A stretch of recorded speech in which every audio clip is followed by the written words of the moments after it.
estimados alumnos de la Facultad de Derecho de la Universidad Central, dándole continuidad a la estrategia que tuvo la cátedra de dar estas clases o microclases virtuales para compensar el tema de las presenciales debido a los acontecimientos actuales.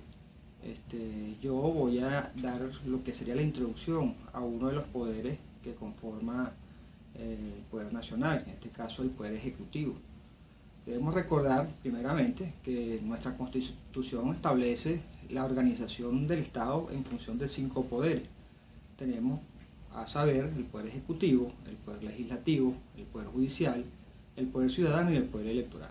En este caso, el poder ejecutivo, tal cual como lo establece nuestra Constitución, el artículo 225, está representado por el presidente de la República y este a su vez tiene la potestad, porque así se lo da la Constitución, de formar su equipo de acción de gobierno, de manera tal que está conformado con el vicepresidente ejecutivo de la República, los ministros y altos funcionarios que están determinados en la ley. El Poder Ejecutivo Nacional en nuestro país es la figura del presidencialismo. El presidente de la República tiene la potestad y la facultad de, aparte de ser jefe de gobierno, es el jefe del Estado. Y como tal tiene dentro de sus atribuciones dirigir las acciones de gobierno y por supuesto no solamente representarnos en las funciones del día a día en nuestro país, sino que también tiene la jerarquía y la capacidad y facultad de representarnos en la comunidad internacional. Para poder entrar en cómo es el mecanismo de elección y entrar en lo que sería el acceso para poder ser elegible para ser presidente de la República, nuestra Constitución establece unos requisitos básicos. Esos requisitos básicos están en el artículo 227, en la cual establece que para poder ser elegido como presidente tiene que ser venezolano por nacimiento, sin ninguna otra nacionalidad, debe ser mayor de 30 años, debe tener una condición de estado seglar. Aquí hago un paréntesis, porque a veces en clase siempre es motivo de duda y por omisión se quedan con la duda. El estado seglar es simplemente que el presidente o la persona que va a ser electo presidente no puede estar subordinado a un ordenamiento religioso, no puede pertenecer a un culto religioso en la cual tenga subordinación o exista una jerarquía religiosa a la cual tenga esa dependencia. Entonces no puede tener esa afiliación de tipo religioso y esa es la condición de estado seglar.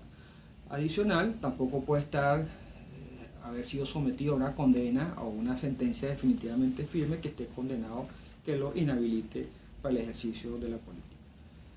Ahora, el mecanismo de elección establece que debe ser elegido por un voto universal directo y secreto. En Venezuela, simplemente con la mayoría de los votos válidos es suficiente para ser elegido como presidente. Aquí también podemos hacer otro paréntesis para hacer lo que es el derecho comparado. En otros países de Latinoamérica, esta figura tiene lo que se llama el sistema de balotaje o de segunda vuelta. ¿Qué significa esto? En esos otros países tienen la posibilidad de que si el presidente o los candidatos que van a ser elegidos a presidente no ganan en la primera jornada de votación con más del 51 o más del 50 más 1% de la votación y su candidato o el segundo candidato que pueda estar en la jornada electoral tampoco lo supera, en ese caso se establece un mecanismo de segunda vuelta. Claro, y ese mecanismo de segunda vuelta está condicionado a que si la diferencia de los votos entre el primer candidato y el segundo candidato, esa diferencia no supera tampoco el 50%, entonces el mecanismo es válido para ejercer la segunda vuelta.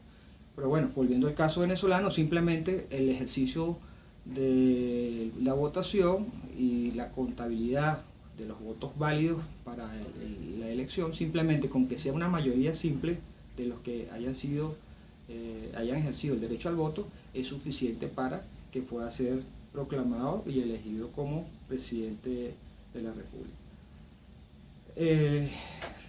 El presidente tiene unas condiciones, o el candidato para poder ser elegido presidente tiene unas restricciones que también las establece nuestra Constitución.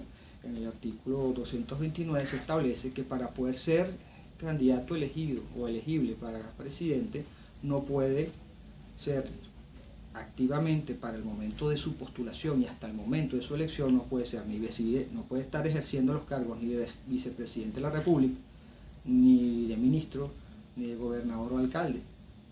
Y en caso de que eso sea así, debe renunciar y retirarse del cargo justamente antes del momento de su postulación, y hasta el momento de la elección no puede ejercer ningún tipo de cargo o función pública.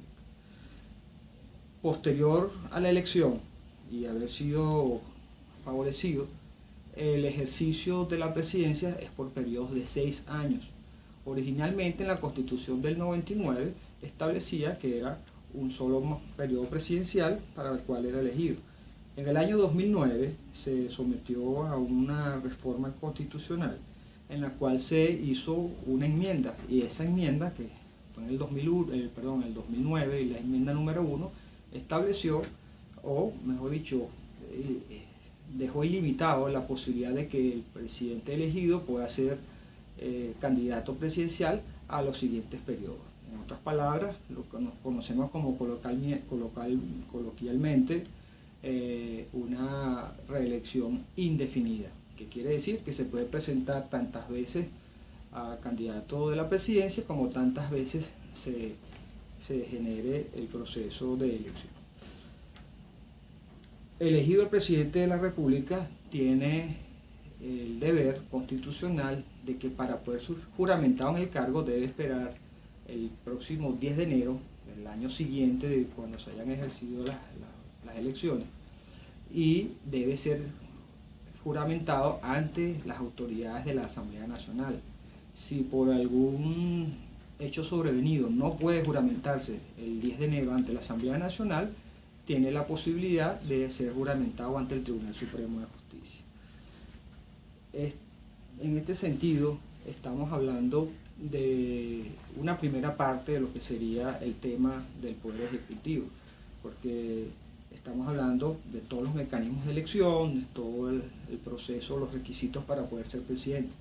Ya en la siguiente parte de la microclase hablaremos sobre cuáles son las atribuciones del presidente de la República y cuáles podrían ser las excepciones en caso de que en pleno ejercicio se susciten eventos que pongan en duda la continuidad o no del ejercicio del periodo presidencial. Gracias por su atención y continuaremos en la próxima clase.